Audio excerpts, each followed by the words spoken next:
Hey everyone, this is Jamie Palice. It's April 21st, 2010. Today is Wild Card Wednesday.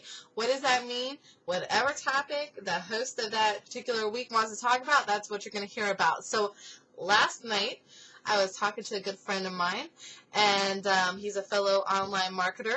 And we were just talking about, I was like, hey, why don't you blast out your video on your social networks? And he was like, yeah, I probably should do that, maybe Twitter. And I'm like, well, why not your Facebook? Well, more of my friends and family are on there, that type of thing. And I was like, and what's your point? And he said, well, I really don't like, to do that. And so that's what I want to talk to you about today, is being transparent. You've probably heard, if you've looked at our social networking page section and watched some of the videos and things like that in there, you probably heard me say that, social media is kind of like a giant party. You probably heard Perry Belcher, if you've been around for a while, say that too, and several other people. And it's because it is, and it shouldn't be, only a party for your business, but not a party for your friends and your family. And you should really be transparent. So if you're talking about for your business, then guess what? You should be letting people know about more than just your business. It shouldn't be just about what you do for a living. It should also be about what you like. What do you do in your spare time? What are your favorite hobbies to do? What are your favorite books? What's your favorite music?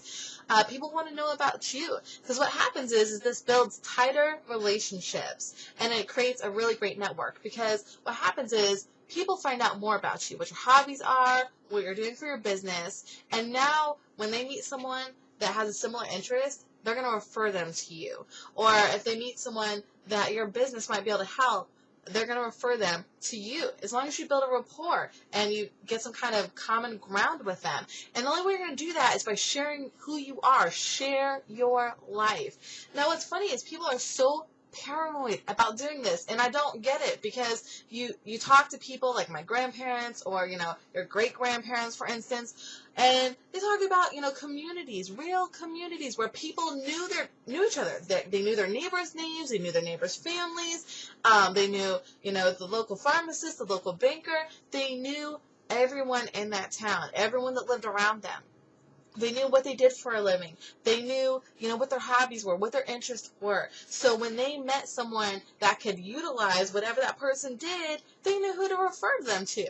We've gotten out of touch with that, and I don't know why. I don't understand it. So I'm encouraging you to be transparent, not just with your business, letting other people know who you are, but be transparent with your family and your friends. Because guess what? When you share what you do and share all of who you are, they're going to feel very privileged to know you.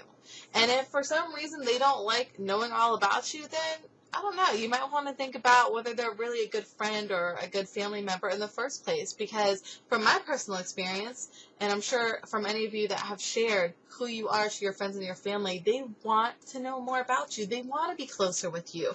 That's what friends and family and people who care about you do. So not only that, but when they know what you do for a living, guess what? If they find someone that could use your services, they're going to refer them to you. That's how it used to be. That's how people used to have more of a word of mouth, advertising, and also just a closer knit community, because they knew each other. They knew their friends. They knew their family. They knew their neighbors. They knew the people that worked at the different places that they went to.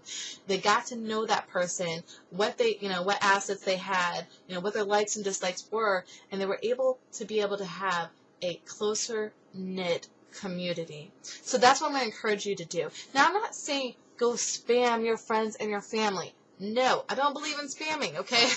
I'm not saying go shove your business down their throat. But, for instance, one of the videos that I was talking about was a video that was a how-to video. And it was about mindset. It could have related to anyone, whether they are in network marketing, internet marketing, whether they're an insurance agent, a beautician, whether they're a work-at-home mom or, just a stay-at-home mom, whatever, it could have related to them.